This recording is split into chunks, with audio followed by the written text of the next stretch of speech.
మాసిదోనియా ప్రాంతంలో ఉన్న సంఘాలు ఏ రీతిగా బలపరచబడ్డాయో, మాసిదోనియా ప్రాంతాలు యొక్క సంఘ పరిచర్య ద్వారా పౌలు అనేక ప్రాంతాలలో ఎంత అద్భుతమైన పరిచర్య చేశాడో పరిశుద్ధాత్మ దేవుడు ఆ సంఘాల గురించి రాశాడు. మాసిదోనియా ప్రాంతంలో మనకు తెలిసిన సంఘాలు మొట్టమొదటిగా ఆ బెరయ సంఘం ఉంది, రెండవది తెస్సలోనికయ సంఘం ఉంది, మూడవది ఫిలిప్పు సంఘం ఉంది. ఈ మాసిదోనియా ప్రాంతంలో ఉన్న ఈ మూడు సంఘాలు పౌలు యొక్క అద్భుతమైన పరిచర్యకు పునాదిగా లేదా వెన్నెముకగా ఉన్నాయి. ఈ మూడు సంఘాలలో పౌలుకి మరీ ఘనత తెచ్చిన సంఘము ఏది అంటే పౌలుకి అని చెప్పడం కంటే ప్రభువుకి, ఎవరికి చెప్పండి, ప్రభువుకి ఘనత తెచ్చిన పౌలు పరిచర్యలో నిలబడిన సంఘం ఏది అంటే ఫిలిప్పీ సంఘము చాలా అద్భుతంగా ప్రభు యొక్క మహిమను లోకానికి చాటింది. థియాలజీలో క్రిస్టోలజీ అని అంటారు, క్రీస్తు శాస్త్రము. ఏంటి చెప్పండి? క్రీస్తు శాస్త్రానికి పునాదే ఫిలిప్పీ పత్రిక. ఫిలిప్పీ పత్రికలో ప్రభు యొక్క దేవత్వాన్ని గురించి అద్భుతంగా పౌలు వ్రాసి, అసలు ఈ ఫిలిప్పీ పట్టణం దాని విశిష్టత ఏమిటి అని మన చరిత్రలోకి వెళితే, ఈ ఫిలిప్పీ పట్టణం అంటే ఫిలిప్పు అనే పేరు మీద కట్టబడిన పట్టణం. ఏ పట్టణం అది? ఫిలిప్పు పట్టణం. ఫిలిప్పు ఎవరు? ఈ ఫిలిప్పు ఎవరు? ఫిలిప్పు అనే పేరు హెబ్రీ సంస్కృతికి చెందిన పేరు, క్షమించాలి, గ్రీకు సంస్కృతికి సంబంధించిన పేరు. ఈ ఫిలిప్పు అనే పేరు గ్రీకు సంస్కృతికి సంబంధించిన పేరు. వాస్తవంగా ఫిలిప్పు ఎవరు అంటే గ్రీకు సామ్రాజ్య నిర్మాత అయినటువంటి అలెగ్జాండర్. ఎవరు? గ్రీకు సామ్రాజ్య స్థాపకుడు అని చెప్పచ్చు కదా. గ్రీకు సామ్రాజ్యాన్ని స్థాపించిన అలెగ్జాండర్ యొక్క తండ్రి పేరే ఫిలిప్పు. ఏం పేరు చెప్పండి? ఫిలిప్పు.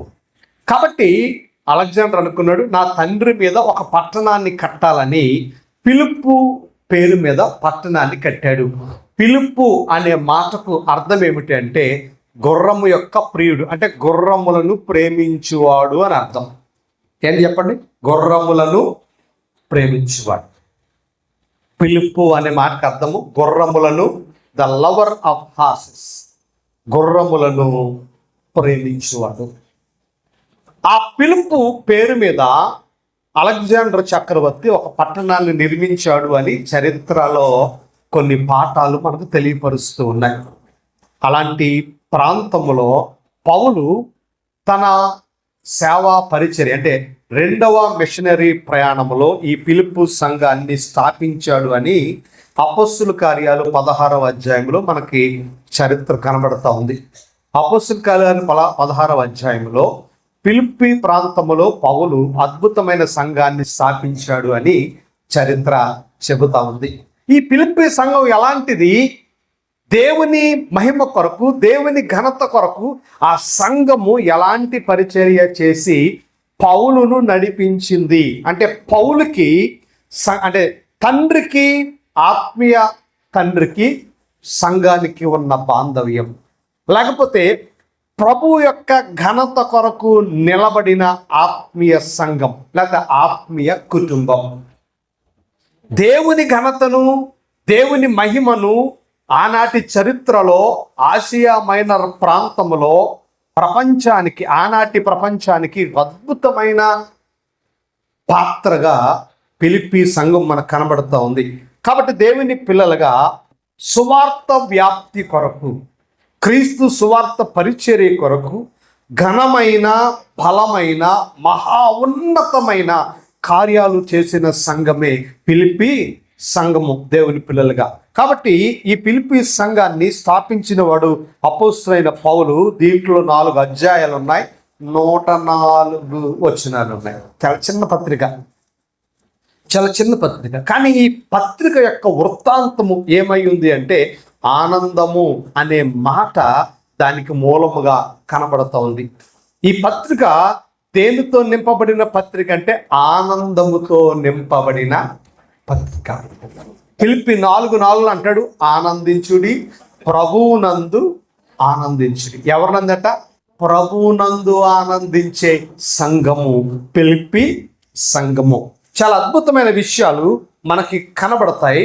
ఈ ఫిలిప్పి పత్రికలో ముఖ్యమైన ఒక పదం మీకు మాట చెప్పనా, ఈ 104 వచనాలలో ఎక్కడా కూడా పాపము అనే పదం కనబడదు. ఈ 104 వచనాలలో 4 అధ్యాయాలలో ఫిలిప్పి రాసిన పత్రికలో పాపము అనే పదం ఎక్కడా కనబడదు. దాని అర్థం ఏమిటంటే ఫిలిప్పి సంఘము పాపము లేని ఎంత గొప్ప భాగ్యం చెప్పండి. ఒకవేళ ఉంటే దేని గురించి మాట్లాడేవాడు పౌలు? పాపాన్ని గురించి మాట్లాడేవాడు. ఫిలిప్పి సంఘము పాపం లేని, అంటే పాపం అనే పదం ఎక్కడ కనబడదు. ఎంత అద్భుతమైన పత్రిక చూడండి దైవజనంగా. కాబట్టి దేవుని పిల్లలుగా ఆ సంఘాన్ని దేవుడు ఎంత ఘనముగా ఎంచాడో ఆ విషయాలు మనం పరిశీలన చేయబోతున్నాం. 104 వచనాల్లో ఉన్న సందర్భాలను మనం జాగ్రత్తగా పరిశీలన చేయబోతూ ఉన్నాం. కానీ ఫిలిప్పి సంఘము దీనులు, పేదవారు దీనులు అయినప్పటికీ వారు ఎవరు అంటే ప్రభువులో చాలా గొప్పవారు. ఎవరిలో? దేవునిలో వారు చాలా గొప్పవారు. కాబట్టి ఈ 4 అధ్యాయాల్లో ఉన్న అద్భుతమైన విషయాలు మనము పరిశీలన చేయబోతూ ఉన్నాం. ఈ ఫిలిప్పి పత్రికలో మనకి పౌలుతో కలిపి 5 వ్యక్తులు కనబడతారు. 5 వ్యక్తులతో ఈ పత్రిక పొందుపరచబడి అనేక ఆత్మీయ సత్యాలు చెప్పబడిన పత్రికే ఫిలిప్పి పత్రిక. అందులో మొట్టమొదటిగా పౌలు కనబడతాడు, రెండవది తిమోతి కనబడతాడు, మూడవది ఎపఫ్రొదితు కనబడతాడు, నాలుగవది యువోదియా సుంటికే అనే అద్భుతమైన స్త్రీలు కనబడతారు. కాబట్టి దేవుని పిల్లలుగా ఈ పత్రిక యొక్క సత్యాన్ని మనం ఆలోచన చేస్తే ఈ పట్టణానికి, ఫిలిప్పు పట్టణానికి అద్భుతమైన చరిత్ర ఉంది అనే విషయం మనందరికీ తెలిసిన విషయమే. ఇక్కడ ఈ ఫిలిప్పు ప్రాంతంలో అలెగ్జాండర్ తర్వాత అద్భుతమైన యుద్ధాలు జరిగాయి. కాబట్టి యుద్ధాలకు చరిత్ర నిలయముగా, లోక సంబంధమైన చరిత్రకు నిలయముగా ఉంది. దానికంటే ముఖ్యంగా ఆత్మ సంబంధమైన సంఘ చరిత్రకు నిలయముగా ఉంది. ఆత్మ సంబంధమైన సంఘ చరిత్రకు ఫిలిప్పి సంఘము నిలయముగా మనకి కనబడుతూ ఉంది. కాబట్టి దేవుని పిల్లలుగా ఈ ఫిలిప్పి సంఘం యొక్క ప్రత్యేకత ఏమిటంటే, కొత్త నిబంధన చరిత్రలో లూదియా అనే సహోదరి రక్షింపబడి దేవుని కొరకు నిలబడిన స్త్రీ యొక్క చరిత్ర ఫిలిప్పి సంఘంలోనే మనకి కనబడుతుంది. అంటే లూదియా ఫిలిప్పి సంఘానికి దీవెనకరమైన పాత్రగా ఉంది. జాగ్రత్తగా మనం ఆలోచన చేసినప్పుడు ఇంకా మనం ముందుకు వెళితే ఇంకా అద్భుతమైన విషయాలు మనకు కనబడతాయి. పుతోను దెయ్యం చరిత్ర కూడా ఫిలిప్పి పట్టణానికి సంబంధించిన చరిత్ర. అక్కడ అద్భుతం జరిగింది, మనందరికీ తెలుసు పుతోను గురించి. మూడవ సన్నివేశం చెరసాల నాయకుని యొక్క కుటుంబం రక్షింపబడిన సన్నివేశం ఫిలిప్పి పట్టణములో జరిగింది. నాలుగవ సన్నివేశము సువార్త కొరకు పౌలు చెరసాలకు అప్పగించబడ్డాడు. పౌలు శీలలు సువార్త కొరకు చెరసాలకు ఇంత అద్భుతమైన చరిత్ర కలిగిన పత్రిక లేకపోతే సంఘమే ఫిలిప్పి సంఘం. ఇంకా మనం ముందుకు వెళితే పౌలు యొక్క సువార్త కొరకు గొప్పగా లేకపోతే ఘనముగా ధనాన్ని సమకూర్చిన సంఘము చెప్పాలి ఫిలిప్పి. అంటే పౌలు పరిచర్యలో 1 కోటి రూపాయలు ఖర్చు పెడితే దానికి 70 లక్షలు అంటే 70% సిద్ధపరిచిన సంఘం ఏంటి? పౌలు తన జీవిత ప్రయాణములో దేవుని కొరకు 1 కోటి రూపాయలు ఖర్చు పెడితే సువార్త కొరకు 70 లక్షలు ఎవరిచ్చారు?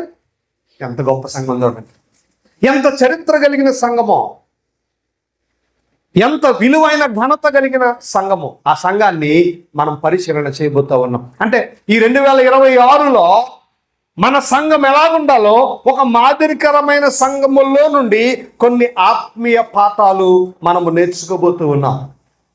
కొన్ని ఆత్మీయ సత్యాలు మనం పరిశీలన చేయబోతూ ఉన్నాం. ఆ సంఘం యొక్క పరిస్థితి ఏ రీతిగా ఉంది, ఆ సంఘం ప్రభువుకి ఎలాంటి స్థానం ఇచ్చింది, ఆ సంఘం సేవకుడికి ఎలాంటి స్థానం ఇచ్చింది, ఆ సంఘం సువార్తకు ఎలాంటి స్థానం ఇచ్చింది అనే ఆత్మీయ సత్యాలు మనం జాగ్రత్తగా పరిశీలన చేయబోతూ ఉన్నాం. బహుశా అనేక సార్లు ఈ పత్రిక చదివి ఉంటారు. ఈ పత్రిక నేను ఒక్కసారి కూడా చదవలేదు అన్నవాళ్ళు ఎంతమంది ఉన్నారు? ఈ పత్రిక నేను ఒక్కసారి కూడా చదవలేదు అన్నవాళ్ళు ఎవరైనా ఉన్నారా? ఇంచుమించు అందరూ చదివి ఉంటారు కదా, ఖచ్చితంగా అందరూ చదివి ఉంటారు. కాబట్టి జాగ్రత్తగా ఈ యొక్క పత్రికను మనము పరిశీలన చేయబోతూ ఉన్నాము. దేవుని బిడ్డలారా, ఈ పత్రికలో 4 వ్యక్తులు మనకు కనబడతారు. వారి జీవితాలను త్యాగము చేసిన వ్యక్తులు. ఒక మాట చెప్పాలంటే త్యాగశీలివమ్మ అంటగమ్మా. ఎవరట? త్యాగశీలివమ్మ అంటగా. త్యాగశీలు అయ్యా అంటారు. అయ్యలు ఎవరు ఉండరేమో. త్యాగాలు చేసే అయ్యలు ఉంటారు. త్యాగాలు చేసే పురుషులు ఉంటారు, త్యాగాలు చేసే, కానీ ఎక్కువగా ఆడవాళ్ళని పొగుడుతాం. త్యాగశీలమ్మ అనగానే ఆవిడ వెన్నలాగా కరిగిపోద్ది. అయ్యగా టీ తాగుతారా, కాఫీ తాగుతారా?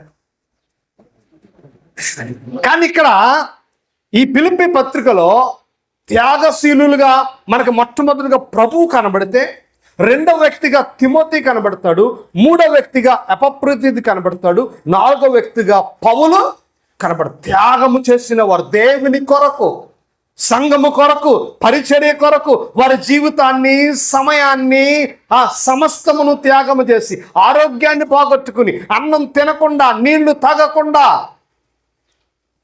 అనునిత్యము దేవుని కొరకు త్యాగము చేసిన వ్యక్తులు మనకు కనబడతారు. అందులో తిమోతి గురించి చెప్పబడింది, ఎపఫ్రోదితు గురించి చెప్పబడింది, ప్రభువు గురించి చెప్పబడింది.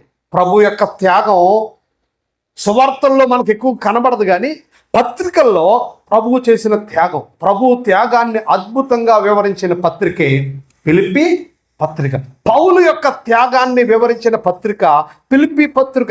సంఘము యొక్క త్యాగం, సంఘము దేవుని కొరకు ఎంత త్యాగము చేసిందో ఒక ఘనమైన సత్యాలు చూపించే సంఘమే ఫిలిప్పీ సంఘము. కాబట్టి దేవుని పిల్లలుగా ఫిలిప్పీ సంఘములో నుండి కొన్ని ఆత్మీయ సత్యాలు మనము నేర్చుకోబోతూ ఉన్నాము. దేవుని పిల్లలుగా ఈ విషయాలు మనం ఆలోచన చేయబోతూ ఉన్నాం. ఈ గ్రంథము నుండి మనము నేర్చుకోవాల్సిన ఆత్మీయ పాఠాలు ఈ పత్రికలో నుండి, అంటే ఫిలిప్పీ సంఘము ద్వారా మనము నేర్చుకునే ఆత్మీయ సత్యాలు ఏమిటి అంటే, మన జీవితంలో ఒత్తిళ్ళు వస్తాయి, మన జీవితంలో ఇబ్బందులు వస్తాయి, మన జీవితంలో సమస్యలు వస్తాయి, మన జీవితంలో ఒంటరితనం వస్తుంది.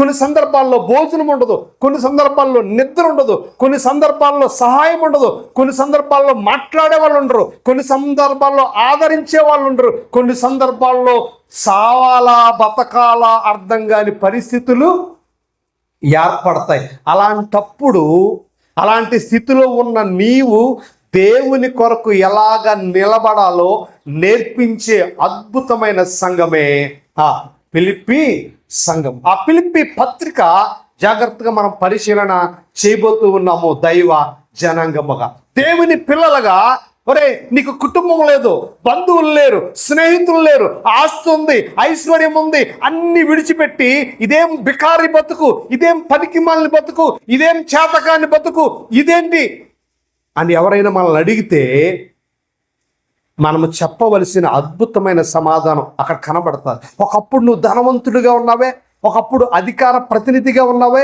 ఒకప్పుడు నీ చుట్టూ కోకొల్లుగా జనం ఉన్నారే, ఒకప్పుడు నీ కొరకు ప్రయాసపడిన వారు ఉన్నారే, ఒకప్పుడు నిన్ను ప్రోత్సహించిన వారు ఉన్నారే. ఇప్పుడు నువ్వు సరసాలలో ఉంటే ఎవడో రావట్లేదే, ఎవడు నీ గురించి ఆలోచన చేయడం లేదే, ఎవడు నీ గురించి ప్రయత్నం చేయడం లేదే, ఇదేంటి ఇంత వేదనకరమైన పరిస్థితి అని ఎవడైనా ఒకవేళ మనల్ని ప్రశ్నిస్తే దానికి సమాధానం ఈ పత్రికలో మనకు కనబడుతుంది. ఒకవేళ నువ్వు ఒంటరిగా నీ జీవితాన్ని నడిపిస్తూ ఉన్నావేమో, శత్రువుల మధ్య నువ్వు బ్రతుకుతూ ఉన్నావేమో, అన్యాయస్తుల మధ్య నువ్వు బ్రతుకుతూ ఉన్నావేమో, మోసగాళ్ళ మధ్య నువ్వు బ్రతుకుతూ ఉన్నావేమో, నిన్ను గలిబిలి చేసేవారి మధ్య నువ్వు బ్రతుకుతూ ఉన్నావేమో, నిన్ను అన్యాయం చేసేవారి మధ్య నువ్వు బ్రతుకుతూ ఉన్నావేమో. అందరూ నిన్ను టార్గెట్ చేసి నువ్వెందుకు పనికిరాని జుగుప్సాకరమైన వ్యక్తివి అని నిన్ను అందరూ అవమానపరుస్తూ ఉంటే, అలాంటి వ్యక్తి యొక్క జీవితం దేవుని కొరకు ఎలాగా వెలిగించాలో, దేవుని కొరకు ఎలాగా నిలబడాలో నేర్పించే అద్భుతమైన పత్రిక ఫిలిప్పీ పత్రిక. ఈ అద్భుతమైన పత్రిక, దానికి ఒకే వన్ వర్డ్ ఆన్సర్ అంటారు దాన్ని. అంటే 100 ప్రశ్నలకు ఒకే సమాధానం ఏంటో తెలుసా?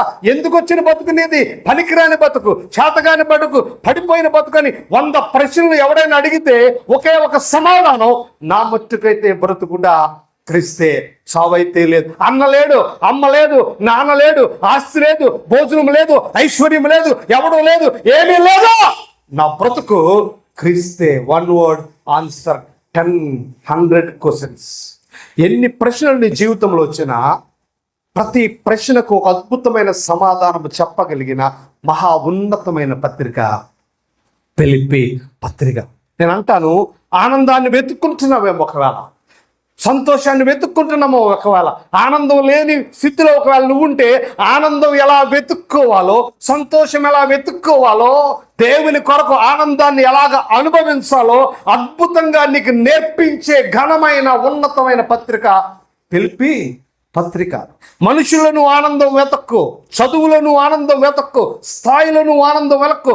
భౌతిక సంబంధమైన దేనిలో లేని ఆనందం ప్రభువులో ఎలాగ అనుభవించాలో నేర్పించే ఏకైక పత్రిక ఫిలిప్పీ పత్రిక. కాబట్టి దేవుని పిల్లలుగా ప్రతి వచనములో అద్భుతమైన ఆదరణ మనకు కనబడుతుంది. ప్రతి వచనములో అద్భుతమైన మహాజ్ఞానం కనబడుతుంది. ప్రతి వచనములో దేవుని ప్రేమ కనబడుతుంది. ప్రతి వచనములో దేవుని యొక్క తత్వం మన జీవితాలకు ఎలా మేలుకరంగా మార్చబడుతుందో అనేక ఆత్మీయ సత్యాలు కనబడతాయి. కాబట్టి దేవుని పిల్లలుగా ఈ జీవన పోరాటములో, ఈ ఆత్మీయ పోరాటములో ఆనందాన్ని ఎలాగ అనుభవించాలో నేర్పించే మహా ఉన్నతమైన పత్రిక ఫిలిప్పీ పత్రిక. ఒత్తిళ్లను అధిగమించడం, స్ట్రెస్లెస్ లైఫ్ అంటే ఒత్తిడి లేని జీవితం. ఈ ప్రపంచంలో ఒత్తిడి లేని వారు ఎవరూ లేరు. అందుకనే పేతురు అన్నాడు, మీ చింత యావత్తును మీ కొరకు ఆయన చింతించుచున్నాడు. కాబట్టి నీ చింత యావత్తు ఎవరి మీద వేయాలి? ఆయన మీద. చింత లేని బ్రతుకు బ్రతకాలి అంటే, ఒక అసాధారణమైన అద్భుతమైన కార్యాలు దేవుని కొరకు చేయాలి అంటే, అసాధారణమైన పాత్రగా నువ్వు నడవాలి అంటే నీకు నేర్పించే అద్భుతమైన పత్రిక ఫిలిప్పీ పత్రిక. ఫిలిప్పీ పత్రికలో ఉన్న మొట్టమొదటి పాఠం ఏంటో తెలుసా? ఒత్తిడి లేకుండా జీవించడం ఎలా. ఏమి లేకుండా, ఒత్తిడి లేకుండా జీవించడం ఎలా అనే పాఠం ఫిలిప్పీ పత్రికలో రాయబడింది. రెండవది, పవిత్రంగా పరిశుద్ధంగా జీవించడం ఎలా. పాపం నిన్ను వెంటాడుతూ ఉన్నప్పుడు, పాపం నిన్ను సంధిస్తూ ఉన్నప్పుడు, పాప కూపం నిన్ను లాగుతూ ఉన్నప్పుడు, పాపపు ఆలోచనలు, పాపపు తలంపులు, పాపపు ఉద్దేశాలు నీ చుట్టూ కమ్మి చీకటిగా పాప పంకిలమైన స్థితి నిన్ను ఇబ్బంది పెడుతూ ఉన్నప్పుడు, పాపము నుండి తప్పించుకుని పవిత్రంగా ఎలాగ జీవించాలో నేర్పించే అసాధారణమైన పత్రికే ఫిలిప్పీ పత్రిక. ఫిలిప్పీ పత్రిక చదివిన వారు పవిత్రంగా ఉంటారు. అంటే పాపము లేని వారిగా ఉంటారు. పాపము లేని వారిగా ఎలా బ్రతకాలో నేర్పించే పత్రిక ఫిలిప్పీ పత్రిక. మూడవది, దేనికి ప్రాధాన్యత ఇవ్వాలి. దేనికి ప్రాధాన్యత? ఉద్యోగానిక, వ్యాపారానిక, కుటుంబానిక, భర్తక, భార్యక, పిల్లలక, టాలెంట్గా, నా జీవితంలో నేను దేనికి ప్రాధాన్యత ఇవ్వాలి? దేనికి, నీ జీవిత ప్రయాణములో నువ్వు దేనికి ప్రాధాన్యత ఇవ్వాలో నేర్పించే ఏకైక పత్రిక ఫిలిప్పీ పత్రిక. మన ప్రాధాన్యత దేని కొరకు? నేను దేనికి ప్రాధాన్యత ఇవ్వాలి? కుటుంబం, లేకపోతే ఉద్యోగం, లేకపోతే వ్యాపారం, లేకపోతే స్నేహితులు, లేకపోతే బంధువులు, లేకపోతే సంఘం, లేకపోతే సమాజం, అసలు నేను దేనికి ప్రాధాన్యత ఇవ్వాలి? నా ప్రాధాన్యత ఏది? నా ప్రాధాన్యత ఏంటిది? నేను దేనికి ప్రాధాన్యత ఇవ్వలేకపోతున్నానే. అసలు నా మొదటి ప్రాధాన్యత దేనికి ఇవ్వాలి అని ఒకవేళ నువ్వు అనుకుంటూ ఉంటే, దేనికి ప్రాధాన్యతనివ్వాలో నేర్పించే ఏకైక పత్రిక ఫిలిప్పీ పత్రిక. మొట్టమొదటిగా ఒత్తిడిని ఎలా తప్పించుకోవాలో నేర్పించే పత్రిక ఫిలిప్పీ పత్రిక. రెండవది పవిత్రంగా ఎలాగా జీవించాలో నేర్పించే పత్రిక ఫిలిప్పీ పత్రిక. మూడవది దేనికి ప్రాధాన్యత ఇవ్వాలో నేర్పించే పత్రిక ఫిలిప్పీ పత్రిక. నాలుగవది మన ఆలోచన విధానాన్ని ఎలా కలిగి ఉండాలి, మనము ఆలోచించే విధానము ఎలా ఉండాలి, అసలు నేను ఏమి ఆలోచించాలి, ఏమి ఆలోచించకూడదు. ఈ ప్రపంచంలో నేను మీకు చాలాసార్లు చెప్పాను, ఒక మనిషి రోజుకి ఎన్ని ఆలోచనలు కలిగి ఉంటాడు? ఒక మనిషి రోజుకి ఎన్ని ఆలోచనలు చేస్తాడని చెప్పాను. ఒక మనిషి రోజుకి తక్కువలో తక్కువ అంటే సైన్స్ ప్రకారంగా 10,000 దాటి ఆలోచనలు చేస్తాడు. ఎప్పటికీ? ఒక రోజుకి ఒక మనిషి 10,000 ఆలోచనలు దాటి చేస్తాడు. అద్దం ముందు నిలబడితే ఏం వేసుకోవాలి, అదా ఇదా, ఇది తీసి అక్కడ పెడతాం, అది తీసి ఎక్కడ పెడతాం, ఇది తీసి అక్కడ పెడతాం. వంటగది దగ్గరికి వస్తే అసలు ఏం వండాలి, ఏం చేయాలి, ఏం వండాలి, ఎన్ని ఆలోచనలు. అసలు ఫంక్షన్కి వెళ్తే ఉంటుంది 10,000 దాటిపోతాయేమో ఆలోచన. అసలు ఏం ఆలోచించాలి? ఒక మనిషిగా నేను, ఒక తండ్రిగా, ఒక స్నేహితుడిగా, ఒక బంధువుగా, ఒక దేవుని కుమారుడిగా, ఒక దేవుని కుమార్తెగా నేను ఏం ఆలోచించాలో నా ఆలోచనను నేర్పించే ఏకైక పత్రిక చెప్పాలి ఫిలిప్పీ పత్రిక. జాగ్రత్తగా మనం ఆలోచన చేసినప్పుడు దేవుని పిల్లలుగా 4 విషయాలు మన జీవితంలో ముఖ్యమైనవి. ఒకటి, ఒత్తిడిని తగ్గించుకోవడం ఎలా? మొట్టమొదటి ఏం చెప్పండి? ఒత్తిడిని తగ్గించుకోవడం ఎలా? రెండవది, పవిత్రంగా జీవించడం ఎలా? మూడవది, దేనికి ప్రాధాన్యత ఇవ్వాలి? నాలుగవది, అసలు ఏమి నేను ఆలోచన చేయాలి? భౌతిక సంబంధమైన వాటి కొరకు ఆలోచించాలా, కుటుంబం కొరకు ఆలోచించాలా, నా కొరకు ఆలోచించాలా, నా కెరియర్ కొరకు ఆలోచించాలా, సంఘం కొరకు ఆలోచించాలా, సమాజం కొరకు ఆలోచించాలా? అసలు నేను ఆలోచన విధానం ఎలా ఉండాలి అనేది మనకు నేర్పించే అద్భుతమైన పత్రిక చెప్పాలి ఫిలిప్పీ పత్రిక. ఫిలిప్పీ పత్రికలో కొన్ని ముఖ్యమైన విషయాలు 1-2 టచ్ చేసి నేను త్వరగా ముందుకు వెళ్ళాలని ఆశపడుతూ ఉన్నాను. అందరూ తీసారా ఫిలిప్పీ పత్రిక? మీరు విస్తారంగా ఫిలిప్పీ పత్రిక చదవాలి. అనేక విషయాలు మనము నేర్చుకోవాలి. ఒక సేవకుడు సంఘాన్ని ఎంత అద్భుతంగా, ఒక సంఘాన్ని పొగిడిన, సేవకుని చేత పొగిడించుకున్న సంఘము ఫిలిప్పీ. వెరీ గుడ్, బాగా చెప్తున్నారు. ఎవరి చేత? ప్రభువు చేత కూడా పొగిడించుకున్న సంఘం. ప్రభువును పక్కన పెడితే సేవకుని చేత పొగిడించుకున్న సంఘమే ఫిలిప్పీ సంఘం. ఏమన్నాడో తెలుసా? అపోస్తలుడైన పౌలు ఫిలిప్పీ సంఘాన్ని ఎలా పొగిడాడో మీరు గమనించాలి. పౌలు రాసిన పత్రికల్లో అన్ని సంఘాలను బాగా తిట్టాడు. కొరింథీ సంఘాన్ని తిట్టాడు, రోమా సంఘాన్ని తిట్టాడు, గలతీ సంఘాన్ని తిట్టాడు, అన్ని సంఘాలని తిట్టాడు. కానీ తిట్టని సంఘం ఏంటంటే ఎంత గొప్ప సంఘం ఉంటే తిట్ల. కానీ కొన్ని హెచ్చరికలు చేశాడు. ఏం చేశాడు? హెచ్చరిక, ప్రేమపూర్వక హెచ్చరిక, కోపంతో కాదు. కాబట్టి ఫిలిప్పీ సంఘాన్ని ఎంతగా పొగిడాడో ఒక మాటను మీకు చూపించి నేను ముగింపులోకి వెళ్ళాలని ఆశపడుతూ ఉన్నాను. ఫిలిప్పీకి రాసిన పత్రిక తీసారా? 4వ అధ్యాయం 1వ వచనం అంటాడు, కావున అంటే అంతవరకు చెప్పాడు. కావున ఇంతవరకు చెప్పాను కాబట్టి 1వ అధ్యాయంలో ఏం చెప్పానో, 2వ అధ్యాయంలో ఏం చెప్పాను, 3వ అధ్యాయంలో ఏం చెప్పాను, ఇవన్నీ చెప్పాను కదా. కావున నేను ఆపేక్షించు నా ప్రియ సహోదరులారా, నేను ఆపేక్షించు నా ప్రియ ఆ పదాలు చూడండి ఎంత అద్భుతం. నేను ఆపేక్షించడం అంటే కోరుకోవడం, ఇష్టపడడం. ఆపేక్ష అంటే ఏంటి? కోరిక. ఆపేక్ష అంటే ఇష్టపడడం. నేను ఆపేక్షించే నా ప్రియ అంటే అక్కడ ఏం కనపడుతుంది? ప్రేమ. ప్రియుడు అనే పదాలు ప్రేమ ఎక్కువైతేనే వస్తాయి. ప్రేమ ఎక్కువైందనుకో ప్రియ అంటాం. ప్రేమ ఎక్కువైపోయింది అనుకో పనిపల్దాన వెళ్ళరా. ప్రేమ ఎక్కువైతే పదాలు పాడతాయి.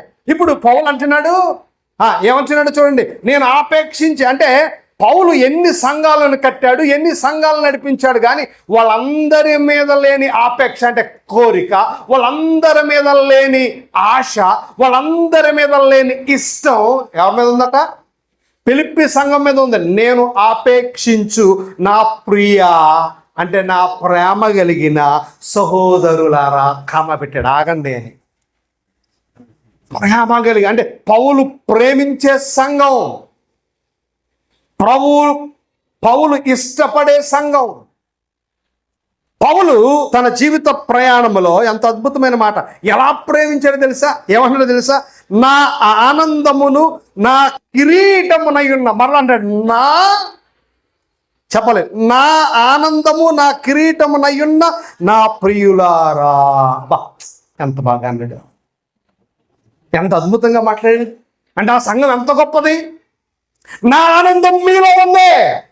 నాకున్న ఆస్తిలోనో, ఐశ్వర్యంలోనో, నా ప్రయాణాల్లోనో, నా స్నేహితుల్లోనో, నా బంధువులు నా ఆనందం లేవో. నా ఆనందం నా కుటుంబం ఇవ్వలా, నా ఆనందం నా స్నేహితులు ఇవ్వలా, నా ఆనందం సమాజం ఇవ్వలా, నా ఆనందం ఈ లోకంలో ఎవరు ఇవ్వలేదు, కానీ నా ఆనందానికి గుర్తు మీరే. ఎంత అద్భుతమైన వివరణ, ఎంత అద్భుతమైన ప్రేమ. పౌలు తన ఆనందాన్ని ఫిలిప్పీ సంఘములో అనుభవిస్తూ ఉన్నాడు, చూస్తూ ఉన్నాడు. దైవ జనాంగమా, నేటి దినాల్లో ఆనందాన్ని పంచే సంఘాలు ఎన్నున్నాయి.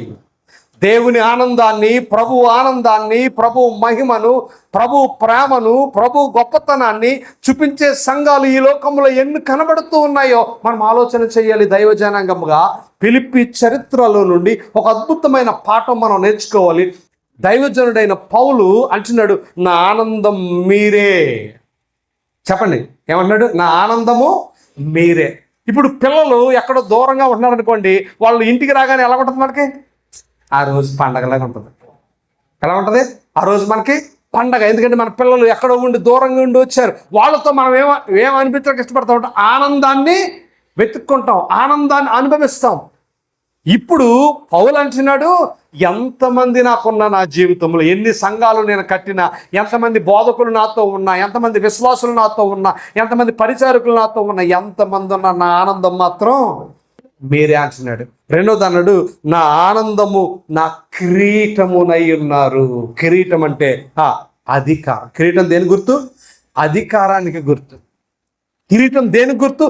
గౌరవానికి గుర్తు. అందుకనే మనము గమనించినప్పుడు కొంతమంది కొన్ని సందర్భాల్లో చక్కటి కిరీటం పెట్టి గౌరవిస్తారు, లేకపోతే తలపాగా పెట్టి గౌరవం ఇస్తారు. అది దేనికంటే గౌరవము, అధికారానికి గుర్తుగా కనబడుతుంది. ఫిలిప్పీ సంఘమట పౌలు గారి యొక్క గౌరవాన్ని లోకానికి చూపించే సంఘం. పిల్లలు బాగా ఎదుగుతున్నారు అనుకో, తండ్రి అంటాడు, నా పిల్లలు నాకు ఎలా ఉన్నారు? కిరీటంగా ఉన్నారు. పిల్లలు మంచి ఉన్నతమైన స్థితిలో స్థిరపడ్డారనుకోండి, ఆ తల్లి అంటది, నా పిల్లలు నాకు ఎలా ఉన్నారు? గౌరవముగా ఉన్నారు. నా పిల్లలు నాకు కిరీటముగా ఉన్నారు. నా పిల్లలు నాకు మంచి పేరు తెచ్చేవారుగా ఉన్నారు. ఎంత గౌరవం! వాళ్ళు మనకి బంగారం కిరీటం పెట్టక్కర్లే, డైమండ్స్తో పొద్దున కిరీటము పెట్టక్కర్లే, లేకపోతే కనీసం వెండి కిరీటమైనా పెట్టక్కర్లే. లేకపోతే ఏమంటారు, అది వెండి కాకుండా బంగారం కాకుండా ఇత్తడి కిరీటం కూడా మనకు పెట్టక్కర్లే. కానీ వాళ్ళు జీవించే జీవితం తండ్రికి ఎలాగుంటుందట? గౌరవముగా. తల్లికి ఎలాగుంటుందంట? గౌరవం. ఇప్పుడు అంటున్నాను, అంటే ఫిలిప్పీ సంఘం పౌలు, ఆత్మీయ తండ్రి అయిన పౌలుకి ఎలాగుందంటే కిరీటముగా. నేను అంటాను, ఎవరిని నెల పొగిడాడా పౌలు గారు? పౌలు గారికి తిరతమే వచ్చిన పౌలు, విమర్శించడమే వచ్చిన పౌలు విమర్శించినట్టు ఎవడు విమర్శించలే. పేతురును కూడా తిట్టాడు. ఎవరో? పౌలు. పేతురు గారు సీనియరా, పౌలు సీనియరా అంటే పేతురు గారే సీనియర్. కానీ దేవుడు సీనియారిటీకి ప్రాధాన్యత ఇవ్వడు, సిన్సియారిటీకి ప్రాధాన్యత ఇస్తాడు. గలతీ పత్రిక మీకు చదివితే అక్కడ తిట్టాడు. అందరినీ, అంటే అందరినీ సరిచేయడం, అందరినీ తిట్టడమే, అందరినీ వాక్యానుసారంగా ఇబ్బంది పెట్టడమే, వాక్యానుసారంగా ఇబ్బంది, మామూలు కాదు. అలాంటి పౌలు ఫిలిప్పీ సంఘాన్ని చూసన్నాడు, నా గౌరవము సెల్యూట్ అన్నాడు. ఏమన్నా చెప్పండి? సెల్యూట్. మన పిల్లలు ఎదుగుతున్నప్పుడు సెల్యూట్ కొడతాం మనం. లేకపోతే మన స్నేహితులు, మన బంధువులు మంచి స్థాయిలో ఉంటే ఏమంటాం? శబాష్ అంటామన్నమా, శబాష్. ఇప్పుడు పౌలు ఫిలిప్పీ సంఘాన్ని శబాష్ అంటున్నాడు. నా గౌరవం మీదే, నా ఆనందం మీదే అని చెబుతూ ఏమంటున్నాడంటే, నా ప్రియులారా, రెండోసారి వాడాడు. మీరు నా ప్రియమైన బిడ్డలు, నా ప్రియమైన పిల్లలు, నా ప్రియమైన సహోదరులు అంటే ఫిలిప్పీ సంఘాన్ని పౌలు ఎంత ప్రేమించే, ఒకే వచనంలో 2 సార్లు ప్రియా, ప్రియులారా అన్నాడు. ఇట్లు ప్రభువునందు స్థిరులై, ఇప్పుడు ఎలాగుంటున్నారో, ఇప్పుడు ఎలాగ నాకు గౌరవంగా ఉంటున్నారో, ఇప్పుడు ఎలాగ నా ఆనందానికి కారకంగా ఉన్నారు, ఇప్పుడు ఎలాగ మీరు దేవుణ్ణి మహిమపరిచే వారు ఉన్నారో, ప్రభువులో కూడా మీరు స్థిరంగా, అంటే మీరు ప్రభువుకి ఆనందం తెచ్చేవారిగా ఉండాలి, ప్రభువుకి గౌరవం తెచ్చేవారిగా ఉండాలి. మిమ్మల్ని బట్టి నేను ఎంత ఆనందపడుతున్నానో, మిమ్మల్ని బట్టి నేను ఎంత గౌరవాన్ని పొందుకుంటున్నానో, అలాగే మీరు ప్రభువుని గౌరవించేటట్లు, ప్రభువుని ఆనందపరిచేటట్లు ఏమై ఉండాలి? స్థిరులై ఉండాలి.